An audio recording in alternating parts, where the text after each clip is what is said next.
everyone, here is the group number 12 and we have come up together with this interesting model that detects COVID-19. Coronavirus was first emerged in China in December 2019 and since then there is a significant increase in number of cases. And on 20th March 2020, WHO tweeted and declared it as a pandemic. We have millions of corona patients currently all over the world, but the test kits are comparatively less.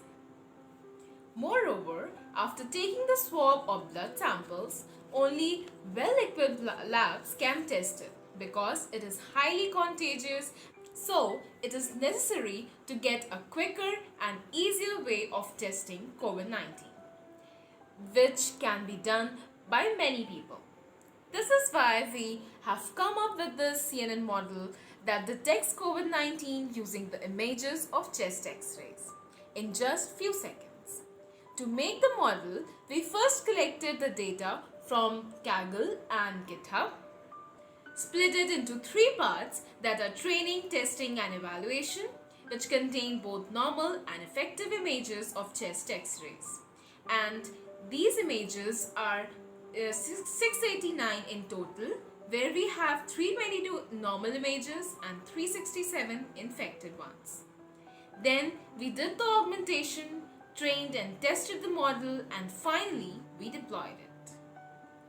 We all know that the gathering of data is the most crucial step for construction of a good and efficient model. A model cannot give good accuracy till it is fed with clean and accurate data. The most complicated part of our implementation was finding suitable data. Though the cases are incrementing at an enormous rate, sufficient chest X-ray images for patients weren't available. Our key step was identifying such sources for gathering of images for our dataset.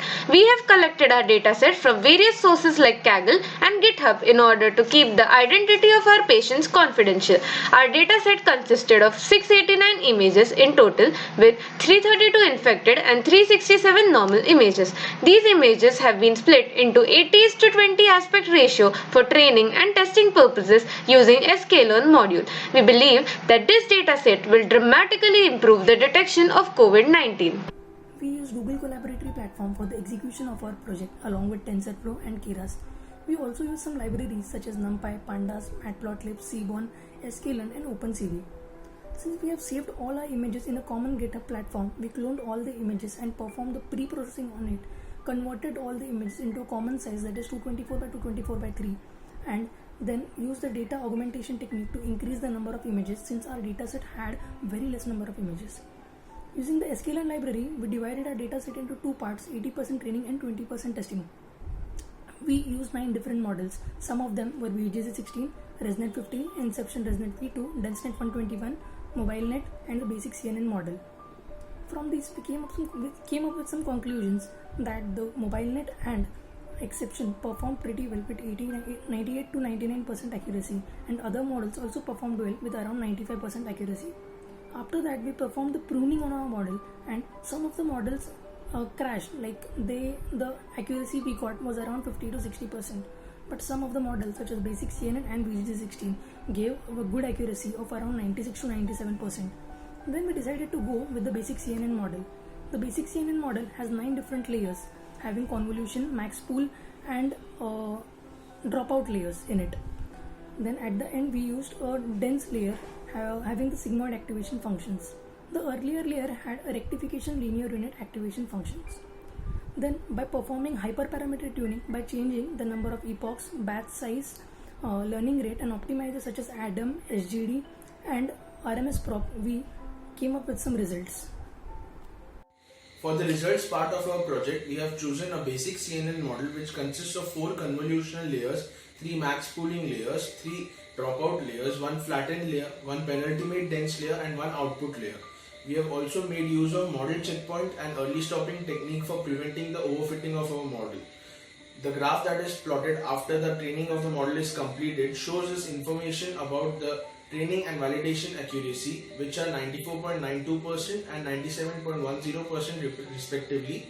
It also gives us information about the training and validation losses, which are around 0.1 and 0.05 respectively. For the testing part of our model, we have provided the model with some X-ray images. The model processes these X-ray images and gives us an output if the patient is infected with corona or not. The output given by the model is shown as follows.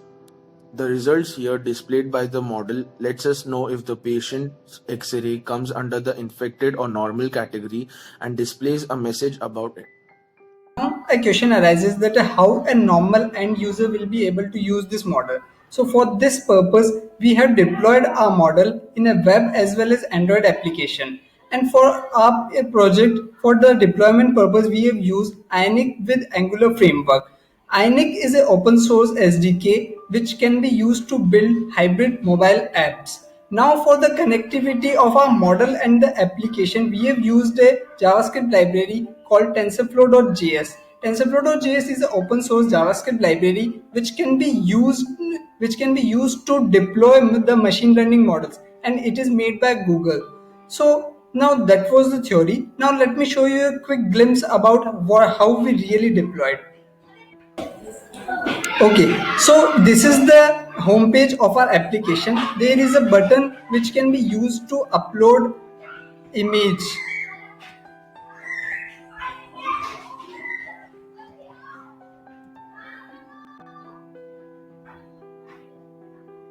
As we have uploaded a normal image, we got the result that the image is without any infection. Now let me show you another example in the mobile view of our application. Now this time we will upload an infected image and let's see the result. Okay, so now we got the result as it is a COVID infected image. Okay, that's all from our side. Be safe. Thank you.